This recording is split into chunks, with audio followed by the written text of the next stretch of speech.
Erokamano kuom medo kete e Ramogi TV sani wadwaro weche motenore kod somo motenore kod lokruok mosetim maka kod kacha ahinya te weche mag kit penj ibiro tim higa manyien kaachiel kod kaka terms mag somo biro bedo kanyo kochakore higa manyien mar higa ma 2025. Par ni jopuonjre osebedo pacho ka bende gisebedo ka gintiere kod yweyo malach tok kane olor skul mondo mine tim penj mago ma jo klas 12 mong'ere kaka KCSE mabende ne oserumo kendo gie sani chenro mar nono penj dhi nyime kuonde mopogore opogore pacho kae. Kotenore kod mano nyakwara Mugajwang' en ni weche motenore kod somo en ni tend migao mano mar somo e pacho kaendi koro ochiwo kalenda mar somo mar higa ma 2025 kendo mae kaka ibiro ta chenro higa no ma 2025 kochakore tam ma okwongo. Nyakwara Mugajwang', kochakore tam mano ma okwongo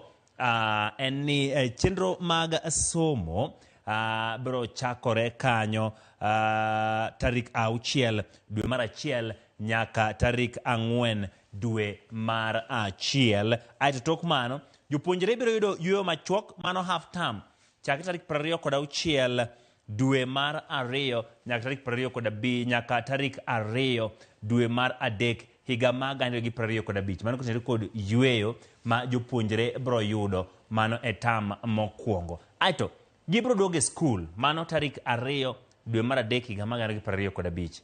Gibiro dhi nyime gi somo kendo gibiro loro tarik 7 dwe mar 4 higa ma 2025.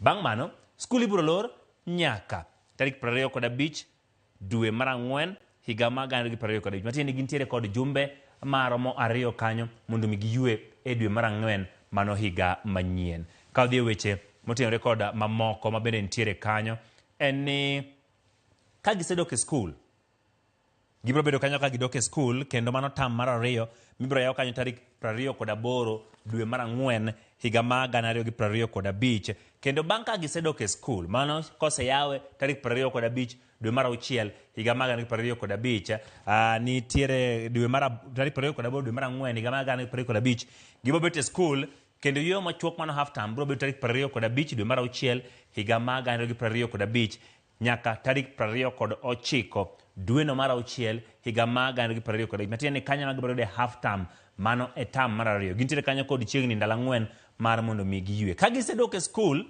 mano tarik 29 dwe mar 6 higa ma 2025 mano tam mar 2 ka gisewuok e yweyo.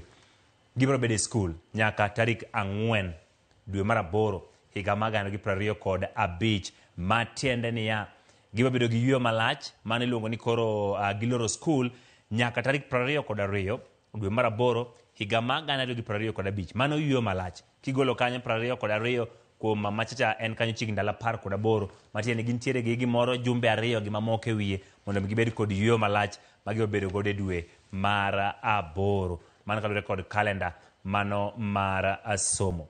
Wantiere kod kit somo nyakwara Mugajwang' mopogore opogore ma bende gin mago manyien mibiro bed ka itime pacho kaendi. Ang'eyo ni thoth ji osebedo ka penjo ni to kit somo gi gin mage tiluongo gi nade. Wantiere kod thuolo mar yango ni penj mar KPSEA. Penj mar KPSEA nyakwara Mugajwang' en penj mar jo grade mar 6.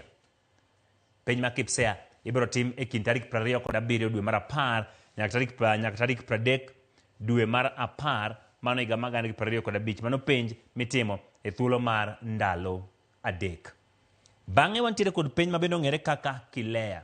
KILEA ni en penj mar colleges iluongo ni intermediate schools mago michiwe lony mopogore opogore.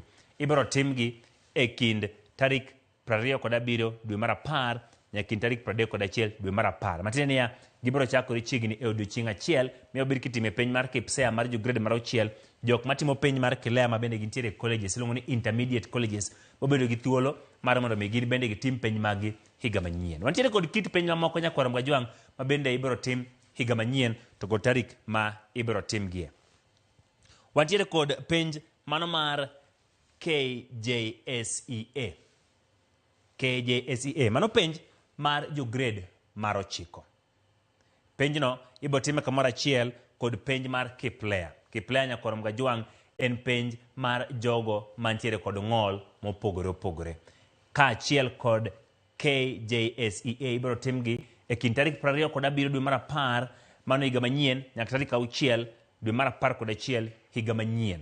Gintiere kod thuolo kanyo machiegni mar juma moro achiel gibathe mondo mi gitim penj machal kamano. Bang'e ibo tim penj ma duto ng'iyo godo penj mar KCSE e kind tarik 3 dwe mar 11 higa mar 2025 nyaka tarik 21 dwe mar 11 higa mar 2025.